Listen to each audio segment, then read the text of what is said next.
wonderful edition of Between You and Me. It's a pleasure to be here today. I'm reaching you live from Winnipeg, Manitoba, Canada. And I hope our Saturday has been going on very well, has been going on pleasantly well. Okay, please kindly invite your friends, your loved ones, your associates, your colleagues, everyone you care about to be on this show. I promise it's going to be an enlightening, interesting, and inspiring moment for every one of us. All right, thank you. On today's edition, my guest is a very interesting and wonderful personality. He's one person who you always want to be with. I admire him so much, even though we've not had time to be in the same physical space. But he's someone through his posts, his expressions, you will know that this is a person that values friendship, that values human life, that values relationship, that values humanity. And that is why it's an honor for me to have him on this show to share his experience, his wonderful, his interesting, inspiring experience with every one of us. So before I bring the guest on, I would like us to please click on the love button, click on the like button, share this video, put your comments and your questions in the comment section, and we'll do well to attend to every of them. All right. And I also want to say that you can follow me on Instagram at Tolulokbe and be sure that I will do the same. I will follow you as soon as I see the follow. I want to ask that you can send me an email if you have any comment, if you have any feedback, if you have anything inspiring story that you also want to share with us, that you want to add to humanity. That is the purpose of this show, and we are grateful. We've had wonderful feedback. Yeah, thank you. Olufemi Salako is popularly known as Fish. He's a banker and a business developer with experience in consumer banking, retail savings, and lending. As a matter of fact, anything about banking, just go to him. He is your plug. He has answers to all your banking questions, finance questions. All right, so let's begin on what appears to be a funny note. And for me, it's really, really funny. And I want to know the idea behind this interesting thing about your name. You have a Salako, Olufemi, Kikiomo. So what inspires all this name, especially the Oniliowo Kikiowo fish? Okay, well, first of all, good day everyone. It's evening from here. I'm in Kano, my last name is Salako. Okay. That's the name my folks bear, although even myself don't know who Salako is, but is a family name. Okay. So, and of course, Olufemi is supposed to be the first name. Mm-hmm. Yeah, exactly. There is another name that I actually don't always, put out there. It's Emmanuel. Okay. But as we go on, in life and all of that, with your experiences and wherever it is that you go to, you seem to adopt names. Some names are given to you based on, of course, you now realize sometimes that your family, has also name, and so you now look at it and say, okay, let me adopt this, let me adopt that. But Fish is an alias, from school, school politics and all of that. And please don't ask me why Fish, because I may not even be able to actually, we may not actually be there when if I start that actually. Okay, so it's just something that developed with your experience and relationship with people. But why particularly Oniliowo Kikiowo? Is it that you like money so much, or what? Is that why No. It all is mere coincidences. Actually, they are all mere coincidences. Like I've said, you now realize that okay, this name is also a family name, and of course it resonates with your life, and you want to, as a way of positive confession and all of that, okay, you adopt it, and of course it's part of you. So, and then coincidentally, I work in a bank, which is literally a house full of money. Yes, exactly. So that's it. So wherever I go now, people say, and so it's a name that I actually love so much. Good. So that was why I said it appears funny, but with your explanation, it turns out there's something behind this. There's something to take away. For every name, there's a reason, there's an inspiration for it. All right, thank you. So, you studied English at the Department of English and Literary Studies at Olufemi Awolowo University, but you're now a banker. Exactly. So I was just wondering that how come are you the PRO, but your profile? I would have asked that question if you are the PRO of the bank, but your profile already says it all. So you are not the PRO. I want to ask, can you share with us what accounts for that transition from studying English to being a banker? Okay, well, basically, anyone can be a banker. Okay. Anyone can be a banker. And that's when Nigerian banks run. I don't know what is obtainable somewhere else, but in Nigeria, anybody can be a banker. And you realize that the most important thing in life is to live a life of impact. Either you are working as a PRO, or you are working as a laundryman, or you are working as a salon person, or you are working as whatever space you find yourself. The most important thing is to live a life of impact. It's not just a means to get a wage. It's not just a means to of course we are going to get a living, through it. You are going to get paid for your services, of course. But the most important thing about it is to ensure that you are actually impacting lives. And people look at bankers, like, okay, maybe they are, capitalists and they are all for profit and all of that. But there are sections in banks. There are sections in banks, where you can actually touch lives, where you can actually help people, achieve their dreams and all of that. And I found that, and I keyed into it, and that's what I'm doing. And that's, if you look at the profile very well, you see, things about personal savings, lending, things about credit. Yes, lending, to people who would not have actually, helping people to come out of their deficit into surplus. Basically, that's what I do. So that's yourself. So, as anyone who is interested in banking, as long as they have that interest, they can find themselves in that field. Was there any course that was specifically done to get into that field? Yes. Anyone who is interested can actually be a banker. The most important thing, like I've said, there are different fields in banking, different ones, different. There are people who are into e-banking, that's the internet banking guys. There are people, even that now is broken into a lot of things. There are people who are just into cards. You may not know, you may think, okay, all those ones don't matter until when you travel out and you want to make some payment and all of that. And yes, and you now realize that you have to call your account officer or call somebody or, speak to someone.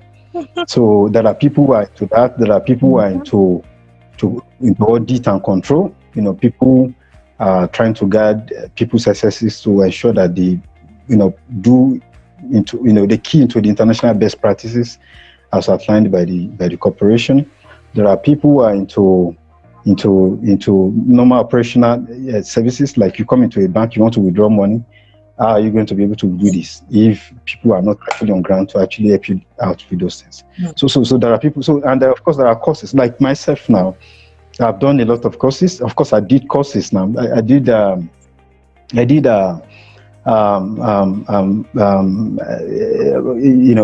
like elementary banking, courses, and of course I did the professional one, before starting, for months. And since then, I've been doing all sorts of courses, ranging from, about standardization of some of the processes, to counter-terrorism, to, that one is what I do almost every time: counter-terrorism, financing, anti-money laundering. You know, That's why you're always out yeah, there. I'm having on yes, the Yahoo guys. yes. You know, every time I've attended several courses on fraud, you know, and how it impact lives. How, you know, because when you look at people, you look at just a profile on Facebook or on any form of other social media. You just hit the person. You don't know that it's somebody's school fees you are actually taking, somebody's you know, personal income, how much it took somebody to, you know, to save all of that and all of that. So how you can prevent fraud, how you can, you know, identify fraudsters, and of course how you can, you know, discourage it. Those are the things, and that's why I say that all these things are supposed to impact the society. Yeah. All right. Thank you so much for that. I think we'll go back to that aspect of fraud and fraudsters. Wow, you eventually came. No. Hello, so good to see you. Okay, say hi and thank you. Eventually came. We'll get back to that aspect of the fraudulent people and everything. But as a follow up to that other question, do you feel fulfilled as a banker? And if you would have another life, what would it be if not a banker? What will it be? What will be the difference for you? Okay, let me tell you something. Okay. First of all, I feel fulfilled, you know, as a banker, because the aspect of banking that I'm doing is basically humanitarian. That's what I do. In fact, if I start to, count how many, intervention programs, and it's on my profile too, intervention programs, that I've actually been involved in. In fact, presently I am involved in a particular program, funded by World Bank, about maternal mortality, in the state where I work presently. Okay. Giving people some subventions to help them, to help them, have access to basic health care, and of course, and of course some other things, as regards their pregnancies and of course their children. So there is no way, if you follow us to the field at the day, there is no way you will see real people, real human beings, getting satisfied. You see people, having access to money, having access to healthcare, and you are part of the process, and you are leading the process, and you will not feel fulfilled. There is no way. Yeah. There is no way, because for all those people, there are people who could have actually died. There are people who could have died with their pregnancies. There are people there are children who will not actually have access to basic living amenities. But you are there to actually help them to survive. So there is no way to do that every day for years and you will not feel fulfilled. Exactly. There are other aspects to it, which includes businesses, small and medium businesses, trying to stand on their feet. People who are running, for running scatter looking for money, and you have helped them to have access to funds, at very low interest rates. And you go to the businesses. I mean, anytime I go, I go to some of these businesses that where you start from a shop when the person did not have anything, and you are the one that financed it from top to bottom, and the business is now, recruiting 20 people, 30 people. There is no way you go there and sometimes I go to those places to just relax, like you are part of this, and of course you are so it's fulfilling. Of course, now I don't know if there is another life, but if there is another life, the most important thing, whatever it is that we find ourselves to do, is to ensure, in whatever capacity and whatever degree, to ensure that people actually are being blessed and people are being impacted. If there is anything like that, I will actually do it, even if it's banking. Okay. So there's no other career that you'd have loved to do apart from banking? Yeah, I would have still whatsoever career it is, it must be humanitarian. That's the point I'm trying to say. It must be humanitarian, it must be philanthropist in nature. So whatever I can match to that, it must be humanitarian. That is it. So Baba Onile Owo, philanthropist in nature. It was all about the name. Okay.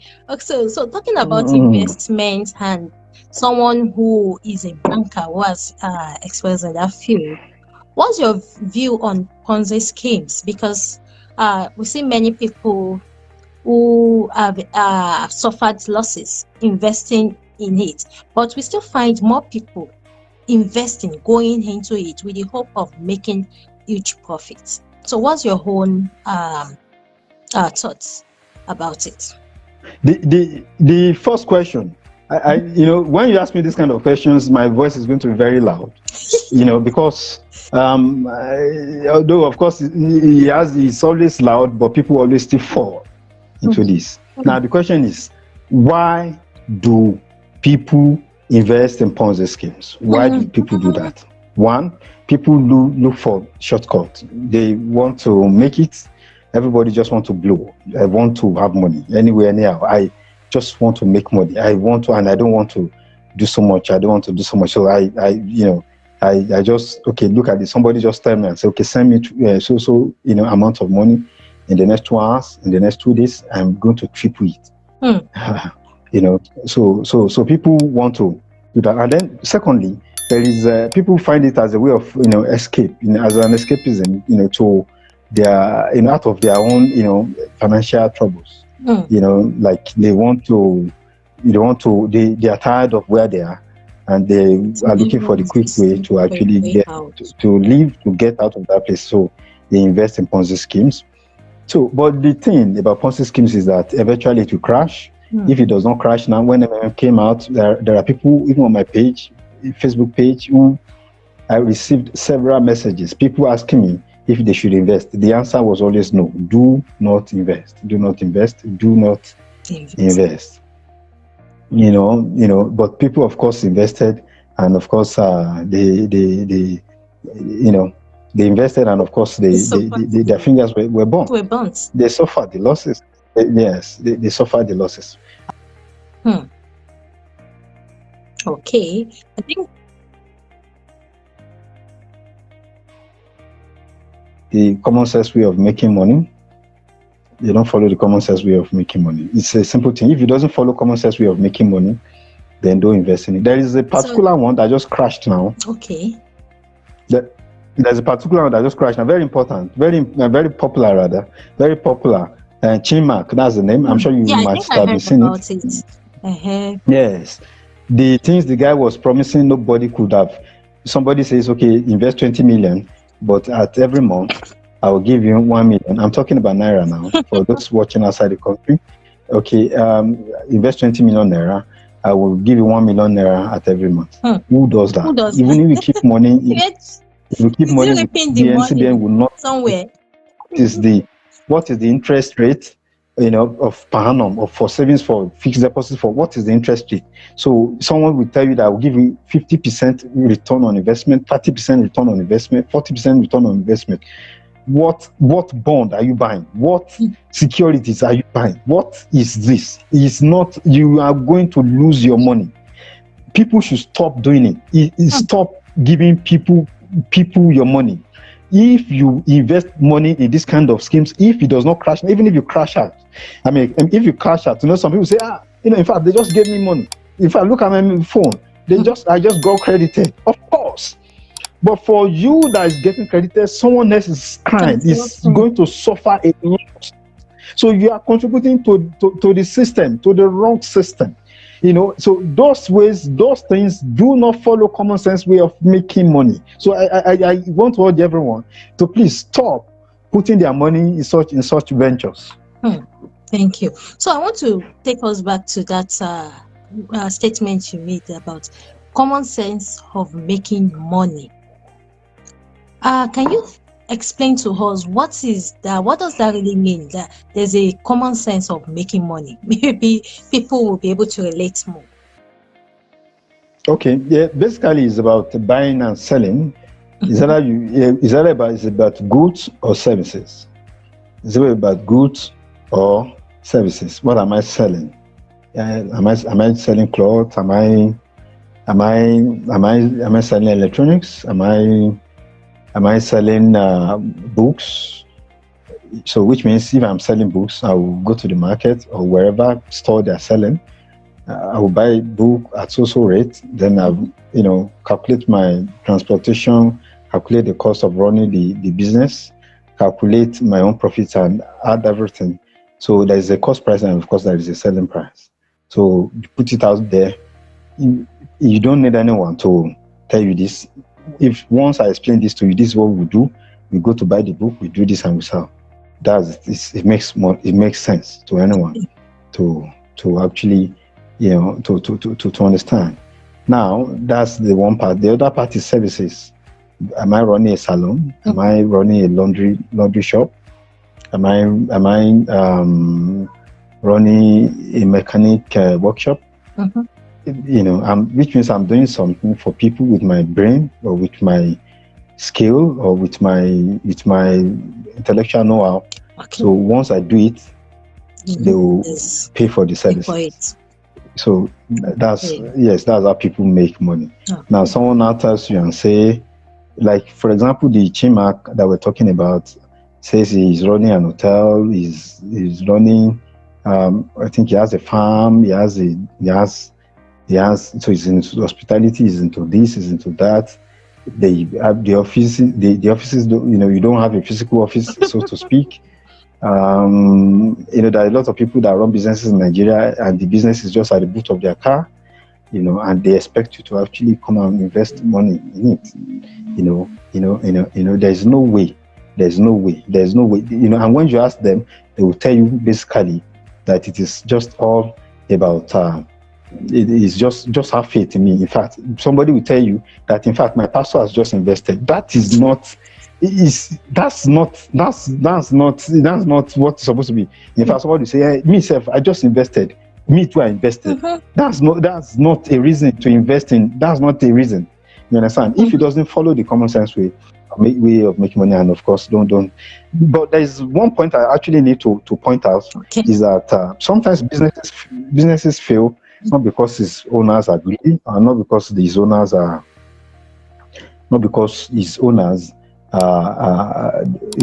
know how to do businesses. Sometimes businesses fail because of other factors, which might also include government policies. For example, if I'm selling a particular brand of a generator in Nigeria, for example, let's say I buy like 500 Okada. Okada is motorcycle for those watching outside Nigeria. It's motorcycle that they use for commercial purpose. Let's say I bought like 500 and I put it, up there. I just put it out there. People are, riding them for me and bringing returns for me either every day, every week, or every month. Okay. It's a common sense way of making money. It's a common sense way of making money. It looks nice. It's a service you are rendering and all of that. But that business model can fail with just government policy. If the government wakes up tomorrow and says, today I ban motorcycle for commercial purposes, that is the end of that business. So it does not mean that the person was a scammer or the person did not have good intentions or something. Businesses can fail due to government interventions. Businesses can fail due to unforeseen circumstances. You can actually be providing a service or be selling something. If fire engulfs the space, or flood, or any other natural occurrence happens and the place is not well insured, the business can fail, and it does not mean the person did not have good intentions. Several other factors can actually affect. Like for example, during COVID, a lot of businesses failed, and it was not because the people did not have good intentions. Okay. So businesses can fail actually despite you having good intentions. All right. Yeah. Thank you for that enlightenment and explanation. So there's a common sense of making money, and you said it loudly and clearly, like stop investing in Ponzi schemes, because the money you are getting, someone is suffering the loss somewhere else. Okay. Mm-hmm. So, what would you advise people to invest their money on? I know you've mentioned the services and other things, but I know that apart from that, there are still investments that people make. But but how do I put it? There are still genuine investments that people can make, where you just leave your money and the money is working for you. What would you say? What's Yes. advice? What kind of investment would you advise? Okay. First of all, there is a misconception. Okay. When somebody will say, "Well, I want to invest my money," so if I want to invest the money, I will just go and save the money. Savings is not investment. Savings is not investment. What you are doing for savings is, okay, I have an excess. I don't want to spend the money now. Okay. But it's not as if you are actually, using the money to go and buy something and you start selling. You just want to keep it aside, and so that you can actually, use it for later use. Okay, the money can run at a particular interest, but I can tell you, especially in Nigeria now, that interest is not going to be anything that you will probably call investment. It's not going to be anything that will actually be so much, you understand? But it will be there for you to, as a liquid, as the liquidity is there. Yeah. You can always go to it. You don't have to go and the easiest way to keep money is to keep it in its liquid form, so that anytime you need it, you can actually go and get it fast. If you yeah. So because if you use it to buy a land, for example, or you buy something else, or you start a business, we have to wait for the business to mature, for the business to be making money before you can now get your own fund and all of that. And so if you will need money, later about soon, that would be very difficult for you to actually do. Yeah. Then that's one. Then two, the value of whatever you have invested it in would have also deteriorated. So the value of the thing might have actually come down. Let's say due to several factors, the value of the thing might have fallen. And you have kept the money at so rate, and it's just like it's just like you keeping money. I didn't want to actually mention it, but I have to, because you have to flow with it. Like keeping your money in naira, and you are going to send it in, you are going to spend it in FX. The value of the naira that you are keeping it is deteriorating. So imagine now that you want to now quickly convert it now to, you see, you are going to have a deficit that you have to actually go and source for more money somewhere else. So now, talking about investment, people can actually invest in a lot of people can invest in a lot. Investment is particularly in a sensitive, to the person making that decision. Everybody can't do the same business. People's time schedules are different. People's interests differ. People's ability to thrive in particular businesses differ. So that's why you have people not, selling the same thing or not rendering the same services. Now, sometimes some businesses require you to have a technical know-how, either yourself or the people that are going to help you with the businesses. For example, now I have to cite this example, because it's also a business to me. You want to run a mortuary, where people keep dead bodies. That actually needs technical know-how. Or you want to run an healthcare, you want to build an hospital. It needs you to actually, either you yourself are a medical person, or you actually have people who are going to run it for you that are medical persons. I have a lawyer who actually, has an hospital, but the wife of the person is a medical doctor. So that way, it's easier to run that part, that way. So, but investment, small investment like government bonds, you can buy treasury bills. It's easy to convert for a specific amount in a specific period of time, like 3 months, 6 months, or sometimes 1 year. So you can actually do that. You can do that, and some other, close to, liquidity, investment that you can actually do. So those are the things that you can actually do. All right. Thank you so much for this information. I'm hopeful that those that are listening now and those that will listen to the replay will have something tangible, very, very educative to gain from this session. All right, thank you. So there's so many things that I would have asked you. I love to ask, well, time. I'm so mindful of time. So let's quickly go to Okay, but you personal. can go ahead. You can. Okay, you can go ahead. You can go ahead. Yeah, and because of the viewers as well, sometimes now they say in this age of data and everything. Okay, so let's talk about personal things now. I know you grew up in the Southwest, and now you've been in the North for so many years. Okay. How did that come about? What was that? What accounted for that transition, moving from the Southwest to the North? Okay. And it's not just one particular place in the North. The other time you were in Jigawa, you were in Kaduna, yes, you are now in Kano. Okay. So, what's the reason for all these movements? Okay, well, I've been in all these places. In fact, I've been living in North permanently since 2011. But having said that, there are 36 states in Nigeria. At least I've been to 27, 28 states in the country.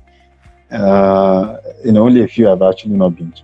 But what informed my movement to the North permanently was, well, I came to serve. Basically, I came to serve, and I found a home in the North, and of course I stayed. But although there is a story also behind that, because I could have actually redeployed, but the time that I came to serve was a was a turnaround time for me in my own personal life. So, and I felt I just have to, change my location, and of course I changed, and I came here. I actually lost my parents. I lost my parents. So I just felt okay. There was no. I just wanted because it was traumatic for me. It was very difficult for me to cope. It was very difficult for me. The only thing I wanted to do was to die. I didn't want to live. I was tired of everything. So I did not give me a solace, and that's why most people felt and still feel that the North is aggressive and all of that, but it's a solace for me. I found solace here. I'm happy here. I've done lots and lots of things here. Lots and lots. I've been to help people. Yeah, I've been able to help people. So that's what informed it basically. That's a good thing to know. Wherever you find yourself, as long as you find peace there, it's home for you. All right. I was actually about to go to that aspect of the loss of your parents, but a good thing that you brought it up. And I want to ask that, can you walk us through that experience? Because I don't want to say I can imagine that pain, the suddenness and all. Okay. And it's a very difficult one. Okay. 2010. December 2010. December 2010 was when we lost my dad. He was a bit sick. And of course was misdiagnosed. Was misdiagnosed. I think the doctor didn't probably understand, so he gave a particular medication that became that was complicated. That complicated the whole situation. So, and as at that time, it was myself and my mom that were living together with my dad in the house. So the whole pressure was on me. So I was practically taking him to the hospital. We were living in and out of the hospital, because of that misdiagnosis, because of that wrong prescription. And it was the thing that actually deteriorated before we actually noticed. Of course, they apologized and all of that, but then the damage had been done. So that time personally it was difficult for me because I just finished from IFE.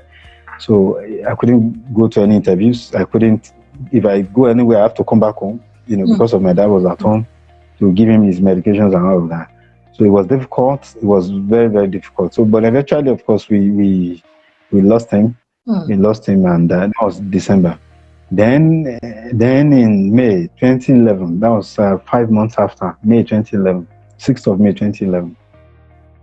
My mom went to Lagos together with some leaders, of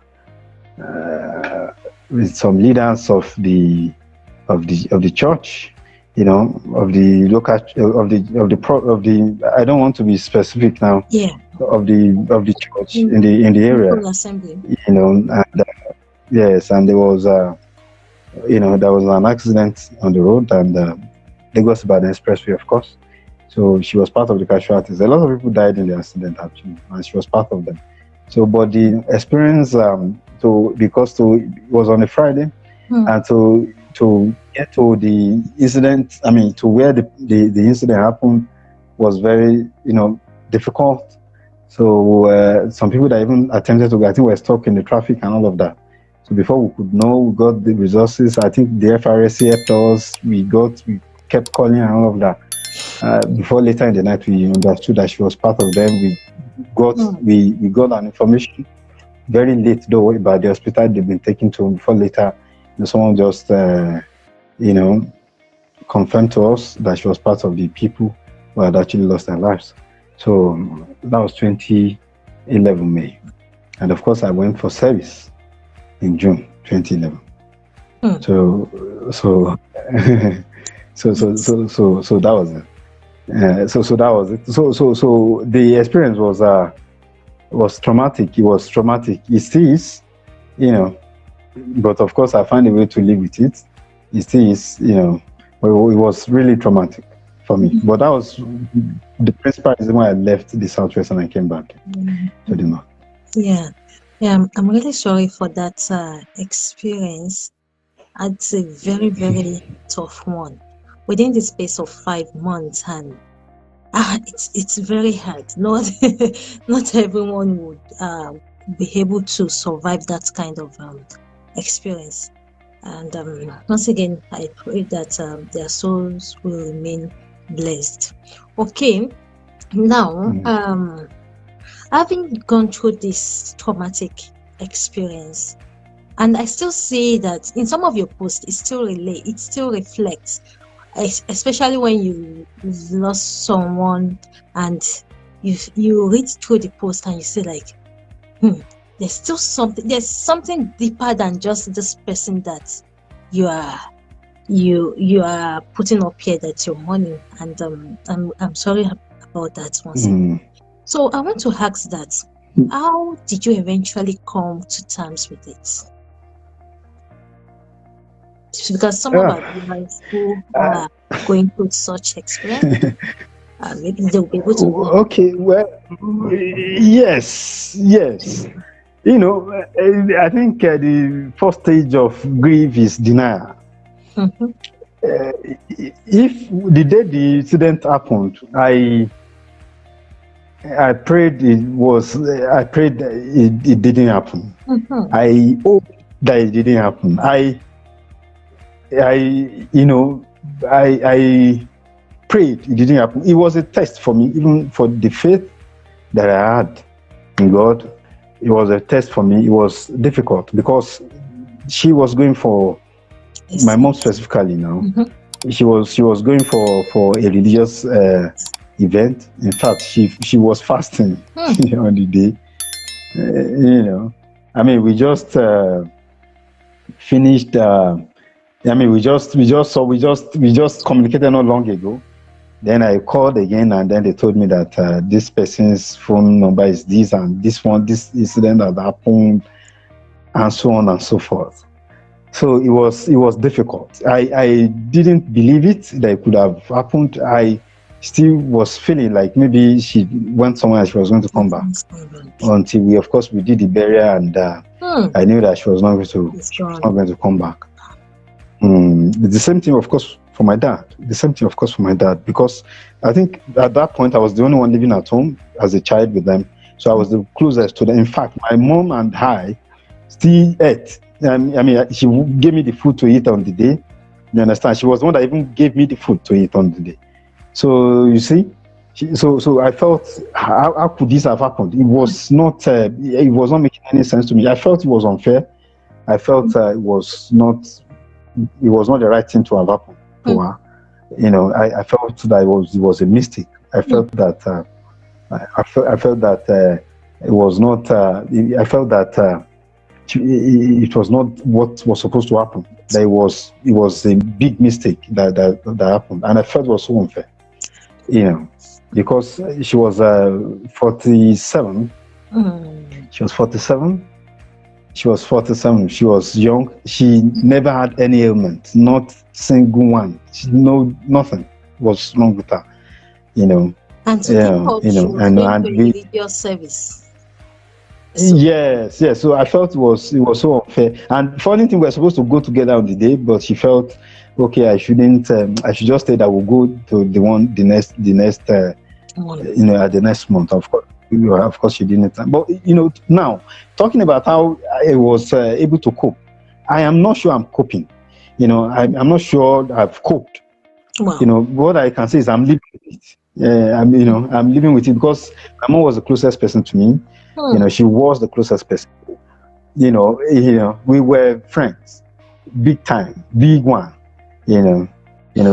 But what I just realized, and in spite of everything that has happened to me, is that in spite of whatever it is, like I will always say, I'll go religious. Is that God has a way of picking the pieces of our lives and making it to be.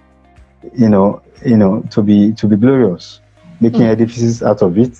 That's it. Because, and that's why I always say, and that's why you always see that whatever it is that I want to do has to be impactful. Because I realized that when we lost my mom, people stopped coming to church. People stopped coming to church. People felt she was not supposed to. In fact, the leadership of the church, even at the national, at the center, went to people's houses and started preaching to them and all that. People felt no, this woman should not have died. And why? And she was just 47, for God's sake. So why did people feel like that? There was not a single person that has a negative thing to say about her. See, today, people still randomly send you stuff, randomly ask you the way the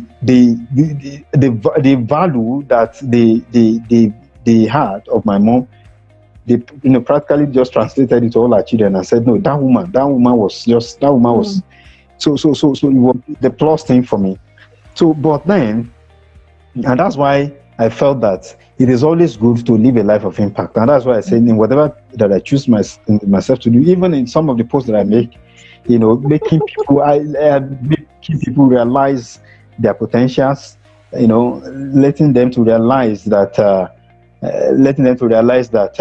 your potentials, and your eventual success may not have anything to do.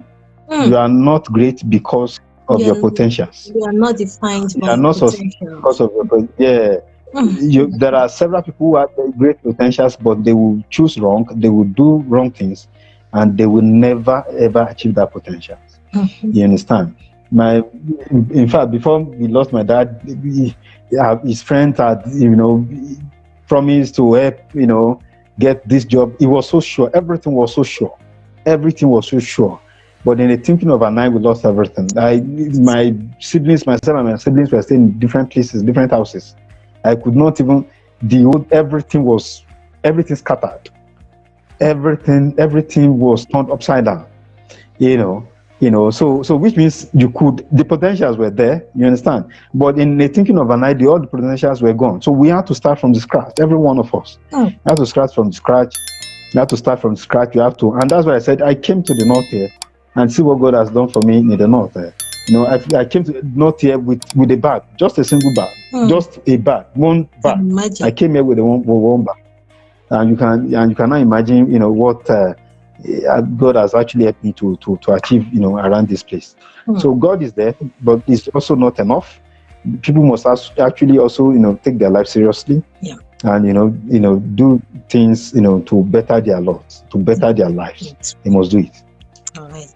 Thank you for that whatever it is, whatever life throws at you, just still know that you are there to make life better for you. It is your responsibility to make life better for yourself and to impact lives, to make sure you're doing something impactful, because at the end of the day, it's the good deeds that lives forever, not all this physical, all this money, not the accounts, not the titles, not Not the money, not the titles, not for anything, not material things, not material things. I do not encourage people. It's good to save money, it's good to invest, but it is also good to help people. It's good to help people. It's good to help people to stand on their feet. It's good to build relationships.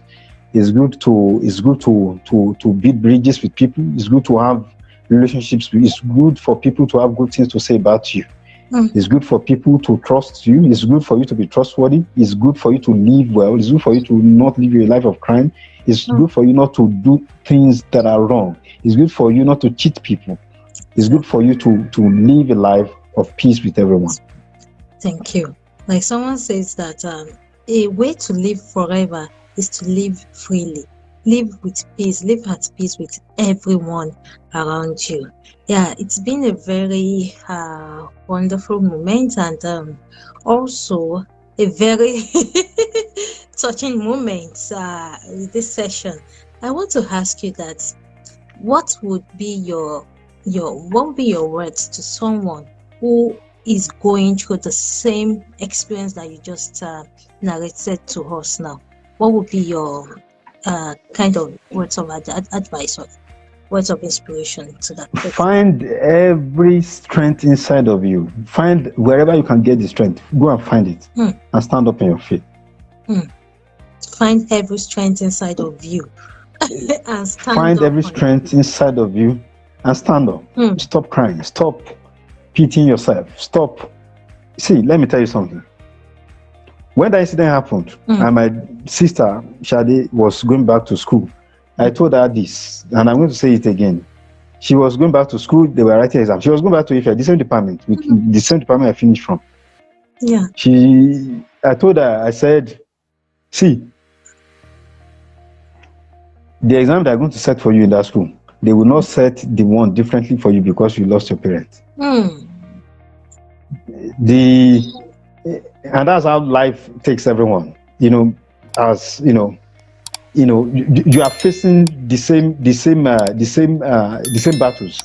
In fact, you are at disadvantage because you have nobody to even call. You have nobody to give you, emotional support and all of that. So it's not as if they're going to. So you have to go there and make it. And you need to do that by first of all determining to actually do this. Actually, standing up. You can cry for all you care. You can, people will say, yeah, and at some point they'll stop coming to your house. They'll stop. And in fact, people will, when the grief is much, people will tell you, they promise you all sorts of things, and all of them will disappear. People will not keep their promises. People will go and mind their own businesses, mind their own children, mind their own, mind their own businesses, mind their own things. People will stop relating with you. They will relate with themselves, with their own families, with their own things. So you need to ensure, you need to understand that you are all you got. So you need, no matter how sad you are, you need to actually stand up on your feet and start living your life normally. You need to do that. You need to do that. And while you do that, you need to be determined, and you need to be focused. You need to be focused. Then, thirdly, you need to sit down. You need to sit down and fashion out the actual path of success for you. Okay, this has happened to me. So what do I do now? Okay. I've not always worked in a bank, personally. I've not worked. If I tell you my.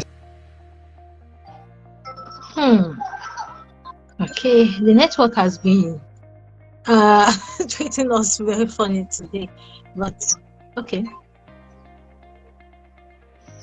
Okay, can you hear me? Am I back? Yeah, you're back now.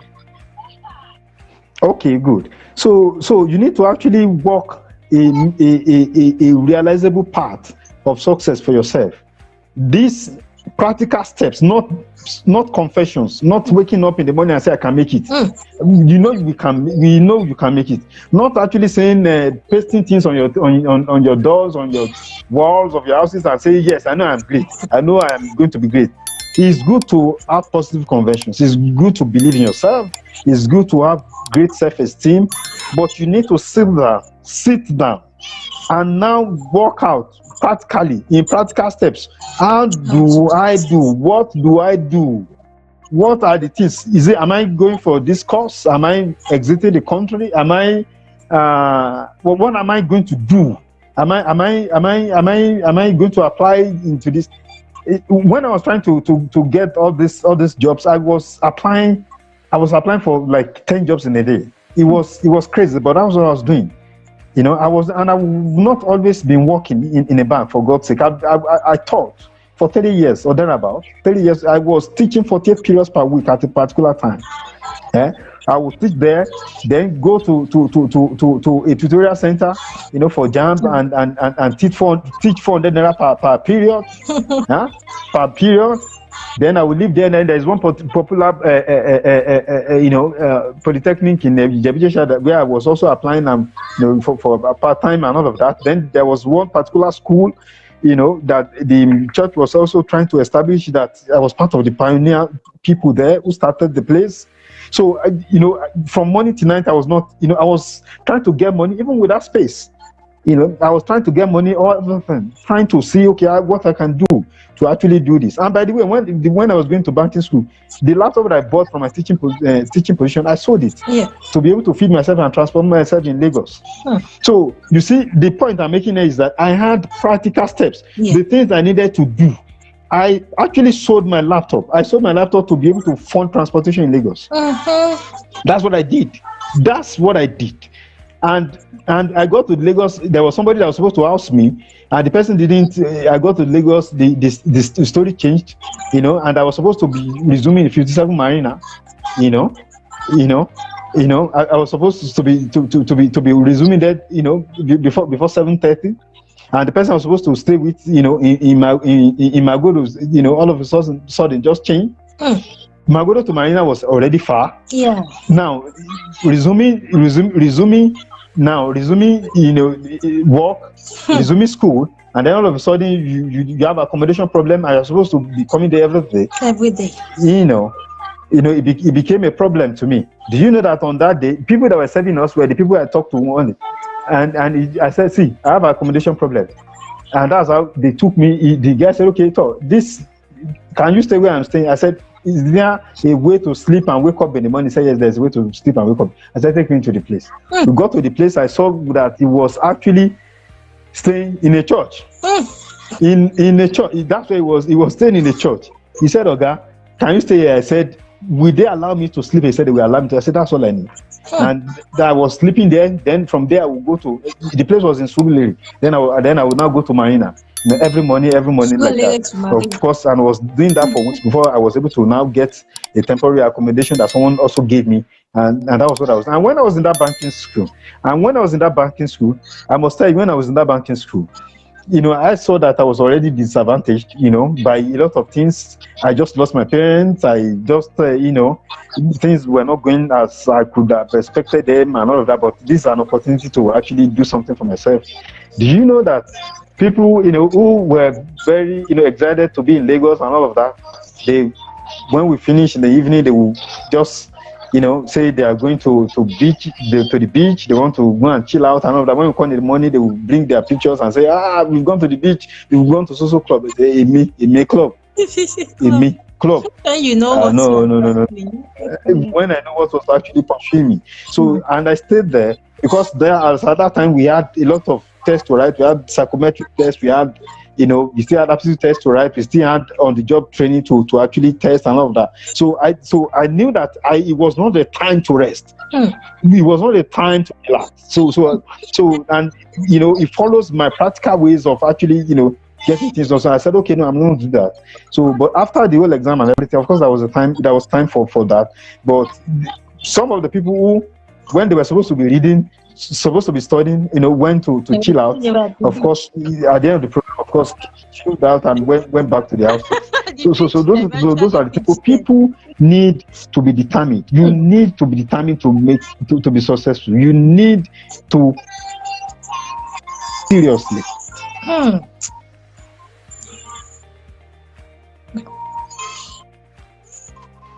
It's okay. Well, I think he's still speaking. Hello, am I on? Yeah, you're back. Yeah. Yes. So people need to actually take their life seriously. You need to actually sit down and work out practical steps to better your income, to better your life, to see how you can actually impact people and all of that. Yeah. I intentionally left you to continue to flow in that realm because I say that there's so much that you really want to let us know, that you want to pass the message that you want to pass. So that was why I intentionally left you, and I was able to get so many things. The first thing is the health aspect. Can you hear me clearly? And I hope our viewers too can hear me. So I can hear you. I can hear you now. If you can hear me, I can hear you too. So you mentioned the help aspects, like when you saw that you needed help, you were never too ashamed to ask for help. But a lot of people have that issue now. They feel that asking for help is a weakness, whereas it is wisdom in itself. I didn't mean you didn't ask for help. That's why you needed help. What maybe the story would have been something else. So that's a good thing to take away from this session. Ask for help whenever you need help. It is not a sign of weakness. You never can tell. If the person does not say yes, someone else might say yes. Ask for help. Another thing that I find very, very instructive and eaching there is the success story. It is not that you just woke up and everything just became glorious and things like that. But there were steps, there were processes. Look at you talking about how you were in Lagos with the disappointment, no place accommodation. How, despite the emotional situation you were at that particular time, you were still determined to face your life and make something out of it. And I want to say that we admire your courage, we admire your strength, and we hope that everything that your heart desires, even the good thing about it, because you mentioned about you said you are not coping yet, you are just living with the loss of your parents. We hope that the strength and the greatest consolation that you need, that you will find it soon, that you find it soon. I would like to continue, but it's already past 1 hour. I have to be I have to be mindful of that. Maybe we'll do a part 2 of this session, so that there are so many other things that we've not talked about. We've not talked about the fraudulent, the Yahoo people, the leadership and leadership aspect. A lot of things that we really need to talk about, and hopefully we'll bring you even relationships, because I follow you, back to back. I see all your all the things, and I know that it's going to be an interesting, engaging, and inspiring session. Exactly. Time is no friend. And we also have to look at the people that will be watching it, especially that most of the viewers are from Nigeria. And data is not their friend in Nigeria. So exactly. Exactly. Thank you so much for this wonderful moment. I enjoyed myself and I learned so much, especially about the Ponzi scheme. Yeah, I hope that everyone who is listening, who has listened, and who will be watching this again will really get something, and we find that very helpful. Let's be mindful. And there's still other questions I want to ask about the Ponzi scheme too. And another day will come. We will set out another time. Yes, of course. I will be so glad. I will be glad because this is part of the material work that we've actually been assigned and we've been destined to actually do. And I need to quickly say that you are doing, tremendously. Yeah, I also, you follow me, I follow you too. Anytime you are going live, no matter what I'm doing, I will try to listen. Even if I cannot watch, I will listen. Yeah. You are And you may not know the worth of what you are doing, but you are doing tremendously well. You are creating a space for engagement. You are creating a space for conversations that can change people's lives. You are making impact, in this chosen path. And of course, it cannot be greater. It can only be greater. So I hope that you continue.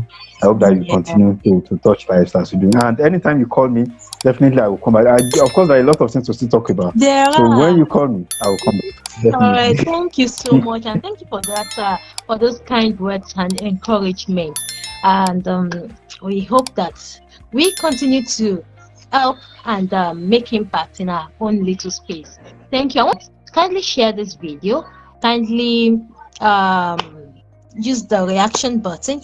And if you have a feedback, if you have a thought, if you have an inspiring story, just like the one we just had now, that you want to share and you want to add value to the world, please send us an email on tolulokmeibitola21@gmail.com.